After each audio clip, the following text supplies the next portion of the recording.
Hey everybody, welcome back to Word Balloon. This is John Sturges. It's the preamble before the show begins, and I'm always happy to give you some show notes. If you have questions, comments, or requests from me, email john@wordballoon.com. It's the best way to reach me. Not Facebook messages, not Twitter messages. Email john@wordballoon.com. Follow me on Facebook under my name, John Sturges, and the Word Balloon Network. Follow me on Twitter @JohnWordBalloon. I have a YouTube channel that is up and running and has videos, and I would like you to be a part of it as well. Would you mind subscribing? It's free. I should say it's under Word Balloon. So check that out. And as always, thank you for listening to the commercials before the show starts. I know that people get annoyed by commercials, but they do pay the bills and they do make a difference in my bottom line. And the only way I get paid is if you do listen to the spots. So in advance, thank you for listening. There might be one more spot before we get started, and then we'll be underway with the show. But as always, thank you for your attention. Hey everybody, welcome back to Word Balloon, the comic book conversation show. John Sturges here. Every now and then I bring back an episode because I think it's timely. And that is the case with this episode featuring Don Nunley, a Hollywood property master for many decades, a guy that worked on a lot of big movies. Well, Ford Vs Ferrari is coming out at the end of this week, and it occurred to me that I did a different conversation about a different movie about Le Mans. You may already know that Ford vs. Ferrari is about that mid-60s challenge. It's in the title, where Ford decided to hire Carroll Shelby to build a car that could truly compete with Ferrari at Le Mans, the 24-hour classic race that happens every year. Well, this is a story about a different Le Mans race, Steve McQueen and his film Le Mans from the early 70s. This should have been a triumph for Steve McQueen. As I say in my introduction, this was something that he wanted to do for a very long time. And unfortunately, the production of the film, it's a decent film, and I absolutely recommend you watch it. It and Grand Prix. I'm sure you're already a fan of Days of Thunder if you're thinking about watching Ford vs. Ferrari, and certainly that's an incredible movie as well. But those two movies, and especially Le Mans, has such an incredible backstory that Don Nunley gets into. He was the prop master for Le Mans, and he had to take amazing photographs, very detailed, beautiful photographs, to keep track of all the various props and make sure there was a consistency, and that if something happened to a prop, certainly with the race cars, if they got dinged or anything like that, that they could replace them right away, down to the watch that McQueen wore as well. Well, there were a lot of production problems, a lot of them self-inflicted by McQueen. His temperament, he was at the top of his business and highly in demand, had completed an incredible decade of movies that I describe further along in the intro, and everything went wrong for him. Personal and professional and everything.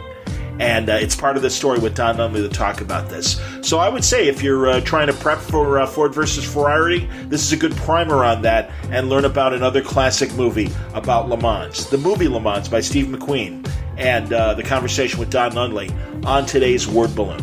All brought to you by the League of Word Balloon listeners. Thank you greatly, League, for your support.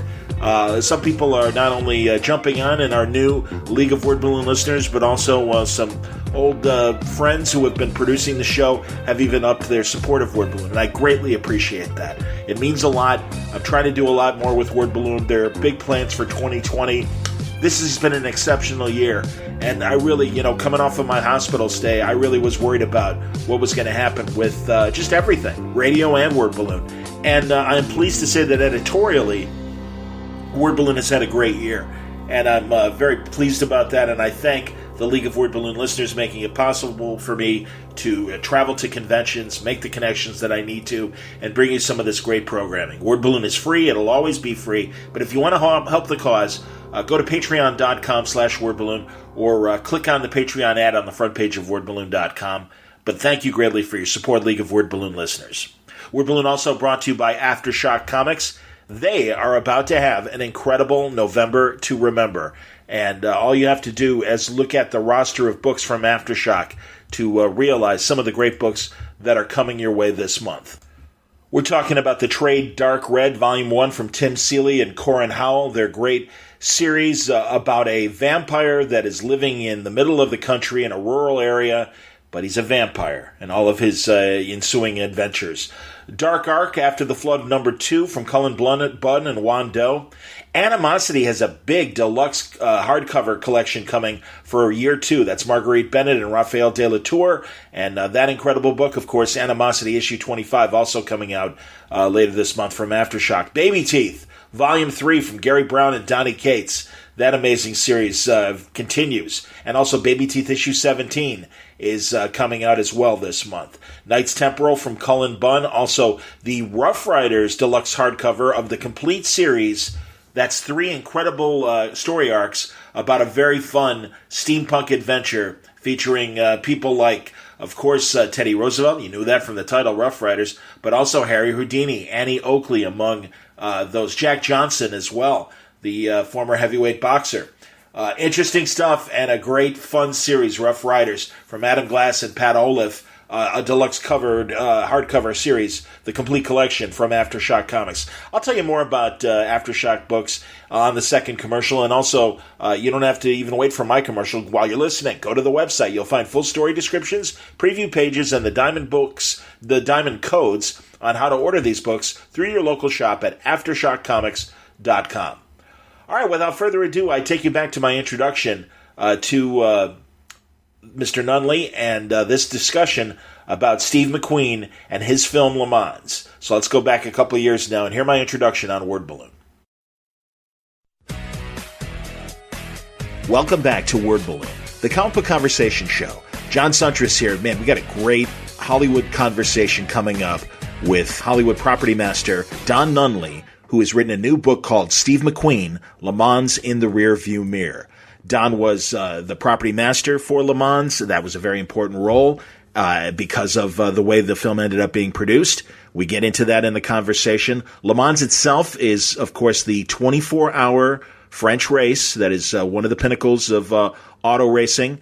And McQueen prepped professionally and even competed in the maybe sister event to Le Mans, nonstop 12-hour race at Sebring. He came in second to Mario Andretti. And this is a Steve McQueen in the middle of his career after huge hits in the 60s from The Magnificent Seven, The Great Escape, and later on The Thomas Crown Affair and Bullitt. McQueen was in a position of power to create his own production company and finally make a film that he had been thinking about for 10 years, and that's the film Le Mans. It's a cult classic. Mr. Nunley was, as I said, the prop master, and because of that took incredible photos and has this incredible 422-image book that is 256 pages. And let me tell you, it tells the story of Le Mans in a way that you've never heard it before. There's been a documentary about Le Mans, even a graphic novel depicting Le Mans and McQueen's involvement.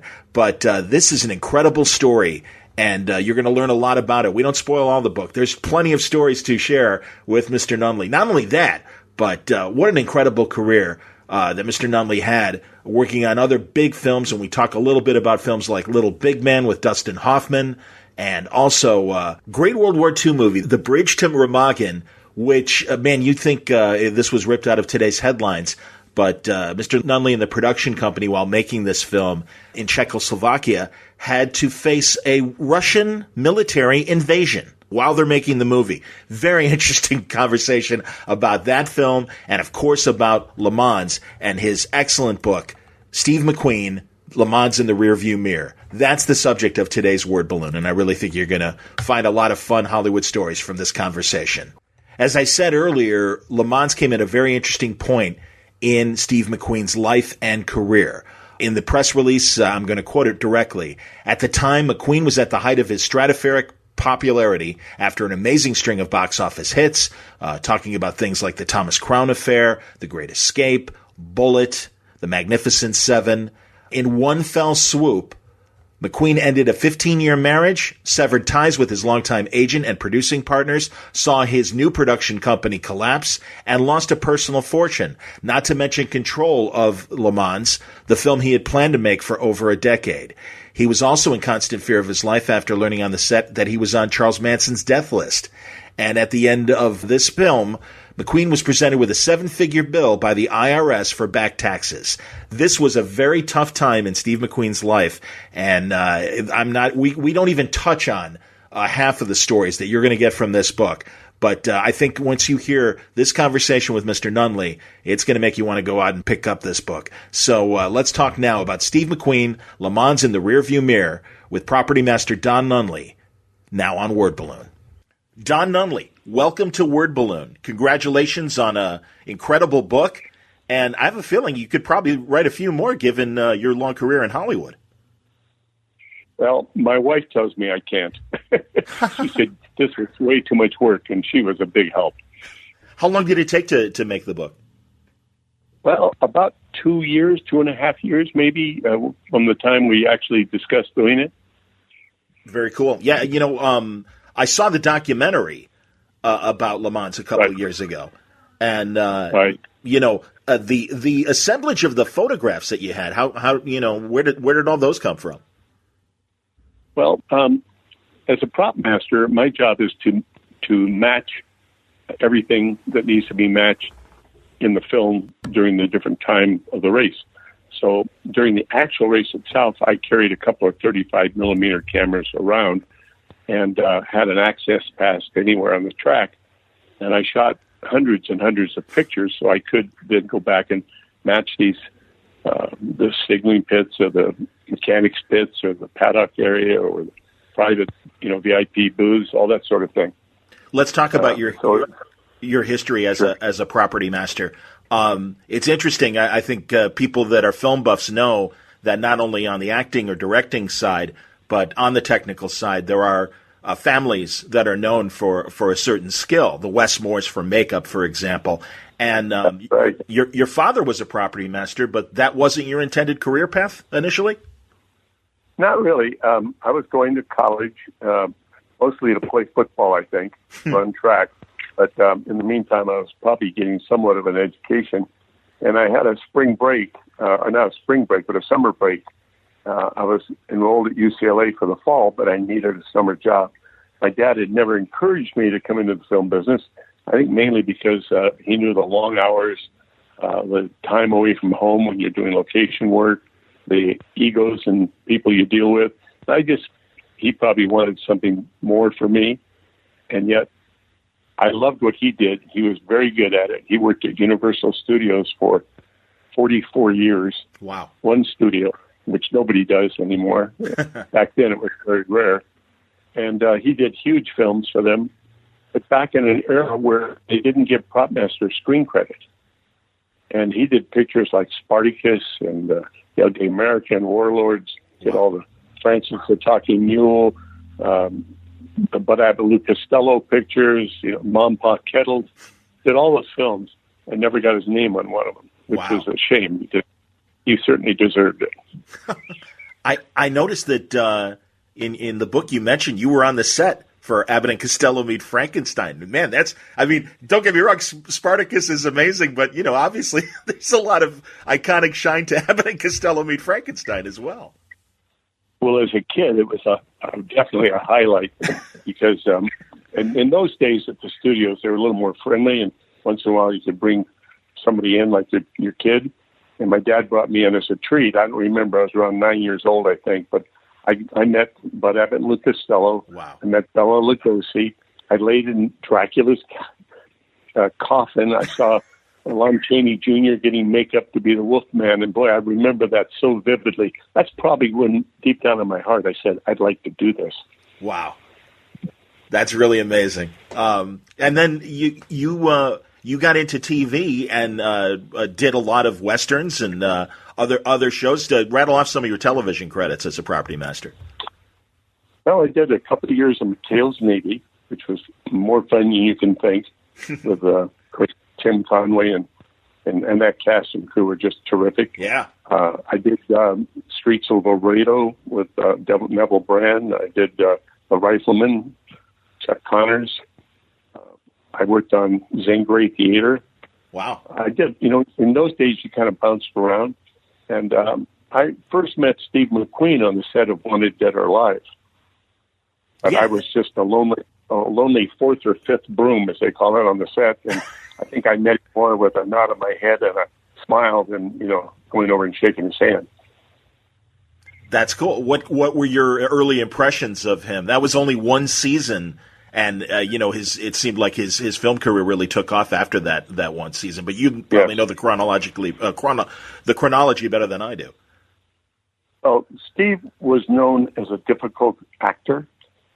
He didn't show up on time. He wanted to do it his way, no matter what the director or the script said. And he held out, and he was difficult.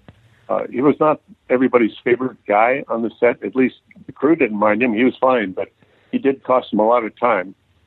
And so Steve always, I think, had that rebel in him. Well, I guess it served him well in some roles. I mean, and we'll talk about the collaboration with John Sturges as far as LeMans goes, but certainly in those formative years, he and John Sturges made, some incredible movies, Magnificent Seven and The Great Escape, that really, kind of crystallized the McQueen character.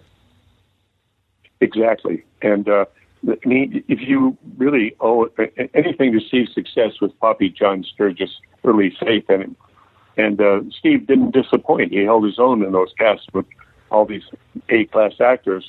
He certainly was not a disappointment. And a lot of people remember Steve in those pictures more than they do the other actors. Totally. Absolutely. God, the iconic motorcycle jump in Great Escape. And just like you said, man, Magnificent Seven, so many other great, in both movies, so many A-level actors, as you say. And yet McQueen, definitely does stand out. It's, as the 60s progressed, going into Le Mans, he had done Thomas Crown Affair and he had done Bullet and really was at the top of his game. And am I hearing correctly that he was kind of jealous of the movie Grand Prix with John Frankenheimer and James Garner?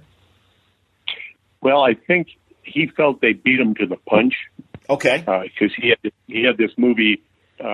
He'd worked on putting this movie together for 10 years. Oh, he didn't have the clout to do it. He couldn't do it until he basically became the number one actor in Hollywood. In fact, this movie almost didn't get made. Warner Brothers owned it and was going to make it. And the last minute, they put it into turnaround, which is another term for saying we're not going to do it, find another financer. And Cinema Center Films, where I had just finished the picture, I just finished Little Big Man with Dustin Hoffman and Faye Dunaway and Arthur Penn directing. And the studio saw this opportunity to have the number one box office draw in the world at the time, doing a racing picture after Bullet. They thought it was a no-brainer, so they grabbed it. The only problem, and it was a problem throughout the picture, there was not a finished script. And but they felt they could still wing it, put it together. They brought in Sturges, who had obviously a track record with Steve, and they felt the two of them could hammer it out, and they'd have what they wanted. So if you read the book, you'll find out that really never happened. Yeah, it's incredible because this really is the height of Steve McQueen's clout in Hollywood and appeal, and yet this really is, as you kind of pull out in the making of the film Le Mans, but also what happens afterwards. This is really the start of the fall of Steve McQueen. It certainly set him back. While we were shooting the picture, Steve was going through a divorce from his 15-year marriage with Neely. He obviously was not getting along with John Sturges or his producers, his friends that had been with him for years. Bob Railier, a good friend. He was having problems with his agent. He was found out he was on the Charlie Manson hit list. He found out the IRS was after him. Wow. So he had a lot going on. Incredible. And, Go on. Plus, he never had a script. They never agreed on a script day to day. We were set to shoot about 70% of the movie in the first 24 hours at the race itself. And because Steve, at the last minute, was told he could not drive in the race, and Steve was a competent race driver. He had just driven in the Sebring and done very well. And he intended to drive our camera car in the race. Well, the insurance company said, no way, because if anything happened to Steve, he is the movie. Yeah. Our whole backing of the film, but you guys call us on it, and it cost us, I think it was, the budget at that time was around $3.5 to $4 million. And So they said, well, he can drive, but the premium on his life for 24 hours will be $3.5 or $4 million. Wow. Well, needless to say, the studio wasn't going to do that. So they told him he couldn't drive. And because he couldn't drive, Steve refused to put on his pilot suit and walk out on the apron before the race with all the other drivers, as they all do, and wave at the crowd and get cheers, because all these guys are famous in Europe. Sure. Joe Sifford, Joe Bell, Brian Redrum, Jackie Hicks, you name it. And they're all movie stars there. So it would have been perfectly normal for people to go nuts when Steve walked out there and waved at him. And we would have had shots of him with, on the grandstands alone, 150,000 people going crazy. And then he refused to walk through the paddock with the pilot suit on, with the same reaction he would have gotten, which would have been great for us in the film. So when he refused to do that, that meant that about 40% of the stuff we wanted to shoot the day of the race, we couldn't shoot. Wow. And that meant we had to recreate it all. Say that again, sir. I'm sorry. I'm sorry. I mean, we had to end up recreating the paddock and all the pit stuff and all the grandstands. We had to hire thousands of extras, trying to piece together shots, fill the screen with people like you would have normally during the race itself. And that cost the studio a lot of money and a lot of time. That job fell on me, by the way. I ended up being the one that had to put the paddock together with over 50 support vehicles and all the tents and all the, get the people to send back their crews for the tire companies. And it was quite an undertaking. Yeah, to match the continuity of you live at Le Mans and then, having to recreate it and everything. And again, as you said, that's why you got all those great photographs and everything, and it ended up being great for the book and the documenting the this production. That am I hearing right that there was kind of a conflict because do you have a story, or do you really just make it about the race in almost a documentary sort of way? Steve wanted more of the documentary. He had just finished a picture that he produced called On Any Given Sunday, which was really a documentary on motorcycle racing. Mm-hmm. And he thought he wanted to kind of do the same thing. It was very successful, by the way. That picture cost a couple of $1 million and grossed $22 million in the States. Wow! So he thought he could do the same with with motor cars, and obviously that wasn't going to be what people wanted to pay to go in the theaters and see with Steve McQueen in the film. That's amazing. Now, who doubled for McQueen during the race? Or he did. Well, during the race, we worked with the John Wire racing team, Porsche racing team, mm-hmm. and then driving his car in the race was Joe Sifford and Bart Bell. Also with the team, that Porsche team, were Brian Redman and Jackie, not Jackie Hicks, but Pedro Rodriguez. Okay. And these guys drove the actual race with the car numbers that we would use. So you never saw them close enough. But when we reshot everything, and at speed, Steve did the driving. He did the driving with cameras mounted in front of him on the car. He did some amazing stuff. We bought a GT40 and mounted cameras on that and went alongside him down the Mulsanne Straight at 225 miles an hour. Steve was a competent driver. That's cool. So for some reason, the insurance company said if we were actually filming him in the car, close-ups, he could drive. So that's what we did. Interesting. But, go ahead, sir. Well, I was just going to say the book really delves into, I think it'll appeal to people who like movies, like obviously Steve McQueen fans, sure, race fans, and the behind-the-scenes look. I'm very happy with the story that came out. People have read it, say they really enjoyed the story, and then the pictures, of course, a lot of them have never been seen before. So I'm pleased and proud of the book. The publisher, Dalton. What? I can't say it. Is it Dalton? Yeah. The publisher did a wonderful job. Dalton Hudson Fine Books. It's a beautiful book. I'm very proud of the way it looks, so I'm happy with all the work we put into it. No, it's fantastic, and as you say, it's a really compelling read. In addition to that, the photography is absolutely amazing, and the book also is nice because I saw at the end of the example I was given that there are limited edition versions of the book that you're willing to sign where the proceeds will go to a really worthy cause. That's right. They actually approached us if we'd be willing to partner with them. And I wasn't thrilled with an idea of putting kind of an ad in the back of the book, but the organization is a really strong, worthwhile organization dedicated to clean water around the world.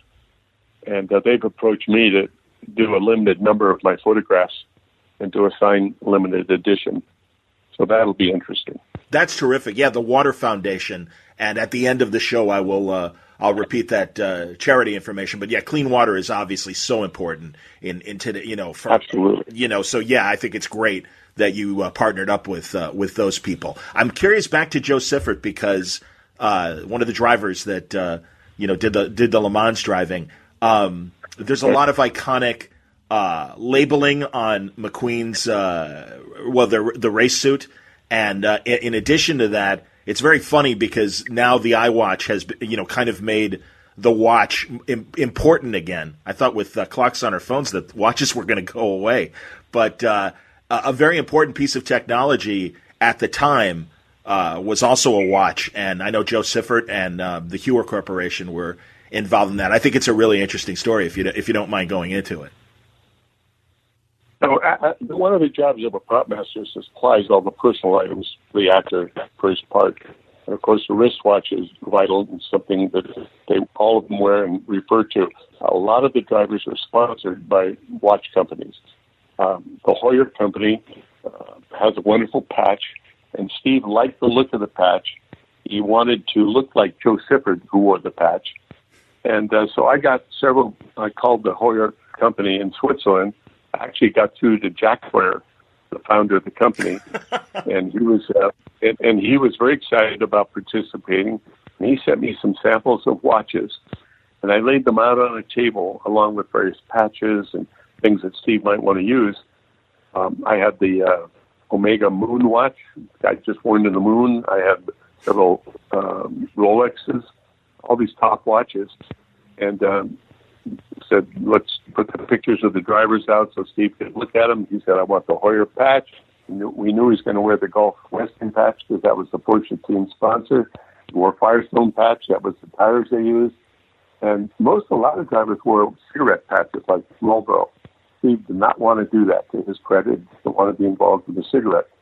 So he said, I'll wear the Heuer patch. And then he took the watches and he picked up the Omega watch and put it on. He said, I like this watch. I said, Steve, excuse me, but you probably wouldn't wear an Omega watch with a Heuer patch on your uniform because it was probably sponsored by Heuer. He said, oh, you're right. So then he turned, I had like 4 different versions of Heuer chronographs. And I thought he'd pick up one that kind of looked like the others. So he picked probably the most obvious watch, distinctive looking watch I've ever seen, which is the square blue face, white dial Heuer chronograph. He said, I like this one. I said, fine, no problem with me. So he put it on. That's the watch he decided to wear. Well, I'd been warned by his makeup man that Steve had a habit of going home with things. He never saw them again. So he said, I bring 6 electric razors with me on every picture, and I end up with one if I'm lucky. I said, well, I can't do that. So I called Jack Heuer back and told him that we had chosen his watch and which one it was, and I needed to get 6 of them. And he said, well, I'll do what I can do. I said, I need them pretty quick. So he gave them to a courier who brought them across the border, paid the duty on them, got them to me, and that watch became, as you may know, extremely famous and very expensive. One sold last year at almost $700,000. One of the originals. The original were $400,000. Oh man, okay. Because you sold a couple of the ones used on the film subsequently, didn't you? I did. As prop master at the end of the film, I return stuff. I try to be very faithful at returning whatever is loaned to me. And I called Jack and I said, Jack, we're finished with the picture. Where do you want me to send the watches? He said, will you want them? Wow. I said, well, sure, I would like them, but I can't take them for free. That wouldn't be, the studio wouldn't like that. He said, send me a couple $100. Wow. which I did. and I ended up with 3 of the McQueen watches at the end. Oh, my God. And I sold them all in the last 10 years. That's a nice retirement package. That's fantastic. Well, I got more for the watches than I got paid on the whole movie. I understand. That's amazing. I have to ask. Go ahead. I had a great time. I called Bob Raylier, the producer of the film, after I sold the last watch, and we'd stayed in touch over the years. And I said, "Well, Bob, I finally got paid what I was worth on the movie." He said, "What do you mean?" And I told him what I sold the watches for. I thought he was going to faint. That's excellent. Well, again, and we'll talk a little bit more about the production and everything, and really what a nightmare it was that you all had to go through. But on the watch, it is incredible. I have a friend who was an executive with Tag Heuer within the last 20 years. And, and, I mean, I have friends that have wanted the Steve McQueen watch from Le Mans. And, I mean, it really is impressive. And not only can I see, obviously, and I know they still sell models of it, which still go for like a nice, like $8,000, I think, right? I mean, something ridiculous, $4,000. But I also, wonder if in today's iWatch world, how you can have, you can change your desktop on your computer. I'm sure you can change your desktop on iPhone. I'm surprised they don't go into some sort of deal with Tag Heuer, and so that modern people can have that incredible face that is on the watch. I mean, believe me, I think I would rather have the watch itself or even a copy of it, but it is such a distinct looking interface for a timepiece. It is a beautiful watch, and you're right, they made 2 or 3 versions of commemorative watches, and they now refer to it as the Steve McQueen watch. It's the real name of it was the Monaco, but yeah, absolutely, man. So if people want to look it up, exactly. I'm sure I have a picture on wordballoon.com right there on our episode as we're speaking. But so things did not work out with John Sturges, which, man, I am such a Sturges fan, and I think I think all of his movies are really, really incredible. I finally saw a movie he did with Ricardo Montalban. Mercy Street, I want to say, is what it was called, and it was so interesting. It was one of his early movies. But what happened between Sturges and McQueen? Well, Steve and Sturges were supposedly sitting down, hammering out a script, because we started shooting, like I say, without a script, just an outline. They never could come to terms. Steve wanted to make strictly a racing movie, and Sturges wanted to make a movie with a story. Maybe even a love story, maybe something, of human interest. Steve was not interested. And we had 3 sets of writers working all the time. And don't forget, we're shooting every day when this is going on. And they would hand us at night, after we wrapped, 3 different versions of what we might shoot tomorrow. That was a nightmare for me, of course. One of the problems I had was matching the cars, because you're doing a 24-hour race. And the cars look different every hour. Sure. And they would say, we're going to shoot hour 6 in the morning with such and such cars, and hour 10 in the evening with such and such cars. So I had to match those cars. Some of the cars would work early and late. We'd always be bringing them up or down, depending on what they needed to look like at the start or the end of the race. So that was a nightmare. And then the fact that Steve would get on the set and refused to come out of his trailer, so we jumped from what we were supposed to shoot to something else so we could shoot something. Wow. I think we shot for 6 weeks without one word of recorded dialogue and without casting a leading lady. Jeez. So that was a first for me. Man. Yeah, and then you get into in the book about the casting not only for the leading lady but also another Louise Edlund? Oh, Louise Edlund, yes. And, she was a delight. Yeah, and my God, your pictures, I mean, she's lovely. Apparently not only did audiences find her lovely, but Mr. McQueen obviously found her very interesting. Yeah. Steve was, he was known to disappear into his trailer on the set for an hour or two with a lady now and then. And we always assumed they were just discussing art, but I'm not sure. I understand. Well, hey, man, he was at the top of the world and a good-looking guy. I mean, and I really think, Thomas Crown Affair really, I think, showed a very debonair side of him that maybe didn't come through on the action movies and stuff. That's true. And, Steve was a charming guy. I wasn't, he and I were not the kind of guys that would have been bosom buddies because I didn't ride motorcycles. I didn't know anything about the race world until I did this film. Okay. So he and I get along well, but I didn't hang out with him. And, I provided to him what he needed and wanted on the film, and he was grateful for that. So I would say overall, I'd give him, for the people I've worked with, a 7 or an 8 on a scale of 10 for me. I'd give Jack Lemmon a 10 and maybe Gene Wilder a 10. But it was fine. It was a good experience. It was tough work, and it was, I think that the outcome of the film speaks for itself. It's beautifully shot, wonderful racing footage. Probably never be ever. They'll probably never make another film as good as that one because now they refer to computer generated, CGI. Yes. And that all looks like cartoons to me. I just can't get into those. They don't look right to me. But ours was done live, real. Did you end up seeing Days of Thunder when it came out? Was there any interest in seeing that after making a film like Le Mans?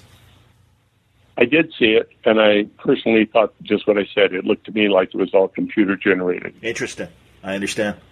You mentioned Jack Lemmon. You worked on an incredible film that he made that is one of the smaller films. I know he was nominated for Best Actor for Save the Tiger, but I don't think people necessarily, when they start rattling off Lemmon films, it's Odd Couple and some of the comedies, and certainly younger audiences know him from Grumpy Old Men. But Save the Tiger is really such an incredible drama, and it's pretty cool that you got to work on that film. And he actually won the Academy Award that year for the film. Did he? Oh, I totally forgot. That's awesome. Yeah. My God. Okay. Yeah. I'm probably getting that confused with Tribute. Another great. I don't know. It was Jack Lemmon and Jack Guilford, basically two actors. And working with them was amazing because they both were excellent actors. Agreed. And Guilford really with a big comedy background himself, and it's a fantastic film about two businessmen really facing bankruptcy in a lot of ways, kind of simpatico to Glenn Ross. 15 years later. Exactly. So no, tremendous, and shame on me. That's awesome. I totally forgot he won the Oscar that year. So that's awesome. Very, very cool. No, I can't imagine. And also, Little Big Man. That's fantastic. I know you mentioned it earlier, and that's another great movie. Very subtle Western, smart comedy and everything, and a wonderful, look at Native Americans and stuff. I think it's a very, back then, unfortunately, you didn't have a real Native American playing it, but I thought Hoffman was great, and I really do think it's a tremendous film. Yeah, and Chief Dan George in the film was amazing. He's I believe at that time, certainly the only American. He wasn't American, he was Canadian Indian. Oh, wow. I guess he's still Indian. He was Canadian that was nominated for Academy Award for playing Old Mudskins. Great movie. Richard Mulligan as General Custer. Faye Dunaway is excellent. And in fact, I just saw her scene. Turner Classic Movies did a great one-on-one interview with her from their film festival. So, do you get out on stuff like that? Yeah. I mean, I wondered with the book. I hope. Like I said, you've got these amazing stories. You just kind of barely touch on them in the book beyond Le Mans. And I think, you've got to have a ton of stories about all this stuff. You should do a podcast, sir. That would be great. There we go. I think looking back at my career, I made like 30 feature films. Some I'm very proud of. Some were a job. But Little Big Man stands out as probably my favorite film, mainly because they allowed us to do it right. We had Arthur Penn on one side. If the studio said, don't spend the money, I'd say, go tell Arthur. And Arthur would say, no, he's spending the money, which really made my job more difficult, but better because I could do it right. And I really appreciated that. And, some films are memorable for one reason and some for another.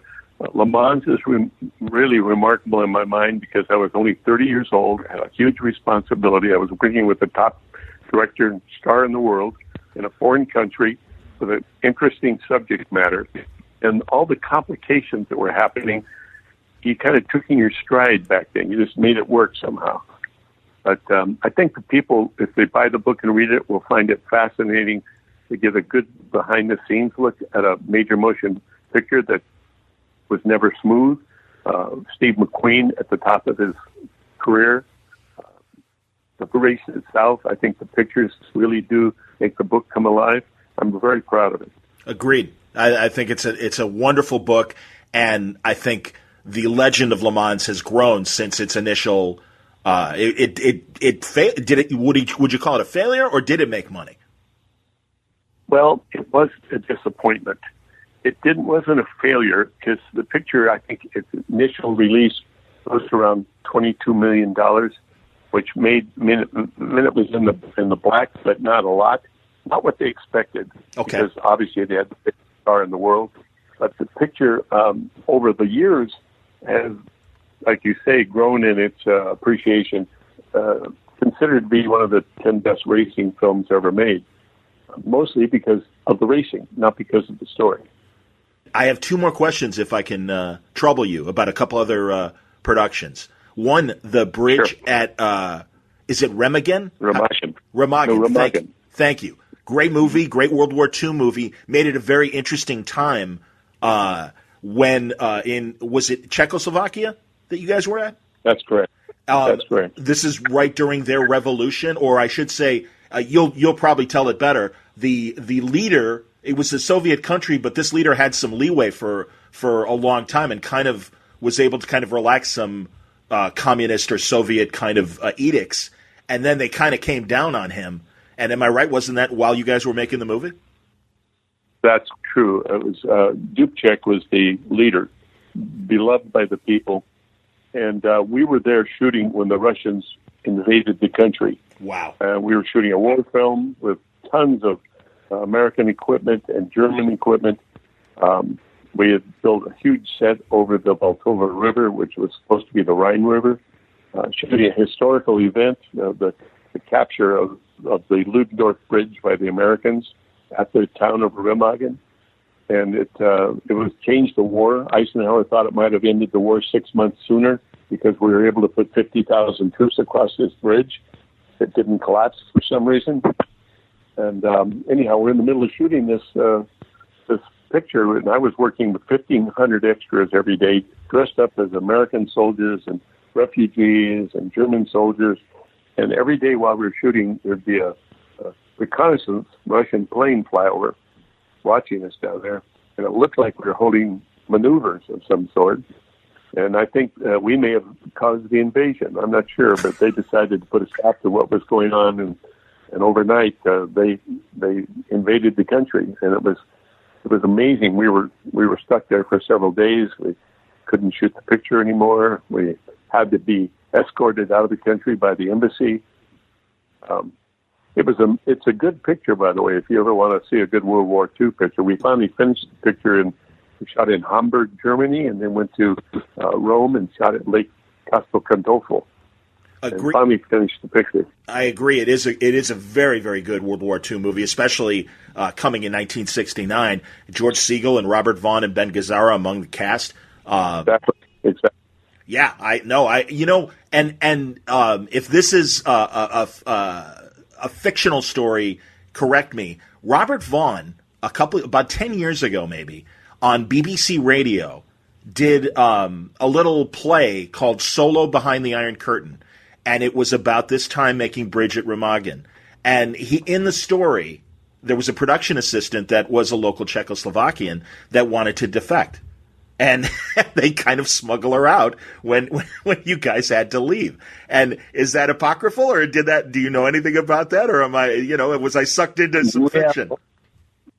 That's possibly so. But what I know happened is that I went to Hamburg. They shut the picture down, put it in force majeure, which is act of war. decided, because then they don't have to pay anybody or anything, but they asked me to stay and they'd pay me because if they started the movie up again, I had to match everything that we had in the film. I had to recreate everything again. It was, so that was fine. They decided to go. They gave me 6 weeks to prepare the picture in Hamburg. And at the last minute, the Russians released all my equipment. I had M24 tanks and 50 caliber machine guns, you name it. And it was all brought out by truck to Studio Hamburg. And I asked to send my Czech assistant with it. And they did. George Zedek was his name. Okay. And George showed up with all my equipment. He was a terrific guy, a hard worker. He's now become one of the top, if not the top prop master in Czechoslovakia. He's probably retired now too if he's smart. But I saw him about 10 years ago. I went back and visited and found him, and he was working, and it was such a great reunion. But he came over, brought all my stuff, and he stayed and worked with me for the rest of the picture. And because of his prestige he got for coming out and working with us, they moved him up in celebrity, and he never was out of work again. He told me the money he was able to save being paid hard currency by the Yanks. He went home and bought himself a house, bought his family a summer house, got a car, because they were working for, the same, a banker got the same thing as a actor or director or a guy that swept the streets. It was all communist control. Sure. So he brought hard currency home and was able to live like a real human being. He was such a nice guy. I'm so glad it happened for him. That's a great story. That's fantastic. I'm amazed, although I shouldn't be, that there's a clause somewhere that's active war. that's how they get out of having to pay people. That's amazing. But you look at most contracts; they have a force majeure contract in it. That's insane. That's very, very cool. Now, you mentioned that McQueen was kind of known for having sticky fingers. I wonder, and I don't want you to tell stories out of school if you don't want to, but I had heard rumors about Glenn Ford having that same sort of reputation, that he would walk away with props and pieces of the set. And also, I don't know if you know if that's true or not, but also any other sticky-fingered actors or actresses that you can remember. I never worked with Glenn Ford, so I can't say. Okay. And one of the things, the problems a prop master has is keeping control and the whereabouts of everything, because you always have to have major props doubled, but you can't have, depending on the cost and the availability, a lot of them are antiques. So you do watch that very closely. Sure. I never had a problem with an actor that got away with something that I did. We would follow McQueen around on the set. I assigned a guy to him. And I said, as soon as McQueen looks like he's headed home, whether they released him or not from the set, you follow him wherever he goes and get that watch before he leaves the set. So we never lost a watch. But he took off. We'd have to catch him and get him back. And I'm sure the next day he would have said I left it at home or something. And then the third day he'd say I forgot it, and pretty soon it's gone. I understand. Stories like that are in this incredible book. And really, congratulations. I'm bringing up the title. Hold on one second, because I want to get it right. Here it is. Steve McQueen, Lamaze in the Rearview Mirror. An excellent book from Marshall Terrell, your collaborator, and, of course, Don Nunley, who we've been speaking to today. So congratulations, and good luck with the book. It is out now, and I will tell people where they can get it. But great stories, sir, truly, and I hope that this book isn't the only representation of what are likely a lot of great stories about your adventures in Hollywood. Well, John, I really enjoyed talking with you, and anytime you need a Hollywood story and you've got a hole in your schedule, give me a call. Oh, it'd be my pleasure, sir. Thank you very much. Thank you. Don Nunley, man, I got to take him up on that offer and have him back, because it's pretty obvious he's got some incredible stories. I want to hear about McHale's Navy and some of these other amazing movie and television shoots that Mr. Nunley had over his career. He also is responsible for doing product placement in films, and we didn't even talk about that. You got a sense of it given the sponsors that were involved in Le Mans. But that's another business that Mr. Nunley created, and a quite successful one as well. So we're going to have him back and give us more Hollywood stories. I guess I misspoke when I said this film represented the beginning of the downfall of Steve McQueen, because that's not true. I mean, it was a momentary slump, but he came back with Junior Bonner, and The Getaway was a big success for him. And then, of course, he had The Towering Inferno and Papillon. So there were several big hits to follow for McQueen, but I'm sure there was a big dose of humility. Though you hear the stories about McQueen, and he really was a rebel till the end. So I don't know if he necessarily learned the lessons or not, but this book is really an incredible collection of the stories that happen on Le Mans, and Mr. Nunley tells them well, and I really urge you to pick up this book. Steve McQueen, Le Mans in the Rearview Mirror. The book is currently out. Pick it up today. So there we go. Again, I want to give you a collection of car racing movies that I think you ought to check out, and especially if you're an old-time movie buff. Grand Prix is incredible. That was an amazing movie by John Frankenheimer. It stars James Garner and Yves Montand. It was the movie that Garner beat McQueen to get the lead role, and it made McQueen furious. It inspired him to do Le Mans. There's also a great old-time movie. So there's two more for you, both Grand Prix and, of course, Le Mans, as we just discussed. But I would also say that The Crowd Roars, a 1932 film, it's pre-code. It was Howard Hawks directing. And, man, this is a classic team-up of amazing stars of the early 30s. Jimmy Cagney, Joan Blondell, Ann Dvorak, Guy Kibbe, all directed by Howard Hawks. An amazing early 30s movie that I highly recommend. The last one I want to mention to you is called To Please a Lady. It's from 1950. It was Clark Gable, Barbara Stanwyck. It was shot at the Indianapolis Motor Speedway.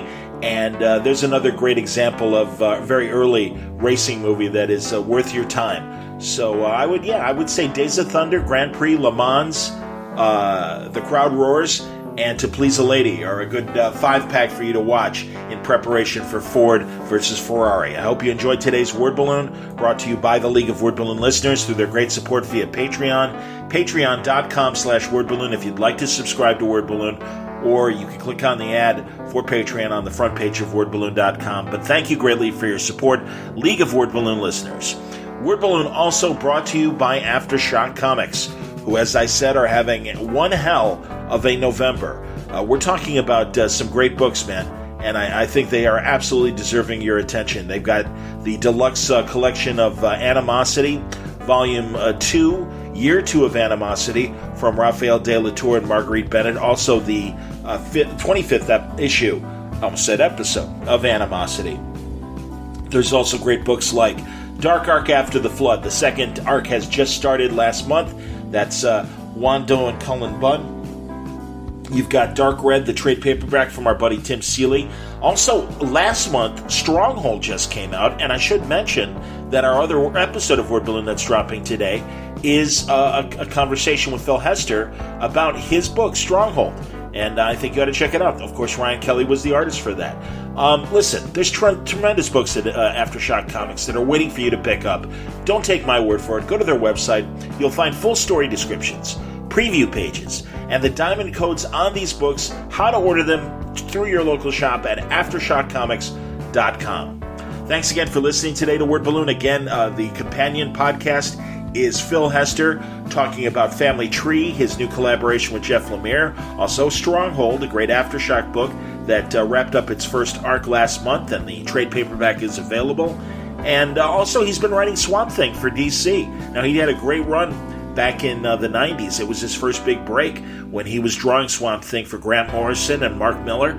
Well, now Phil gets a chance to write Swamp Thing, and he's thrilled about it and happy to share that with us and more stories on today's Word Balloon, the companion podcast to this episode. Thanks again for listening. I hope you enjoyed this episode. Word Balloon is a copyright feature of Shaky Productions, copyright 2019.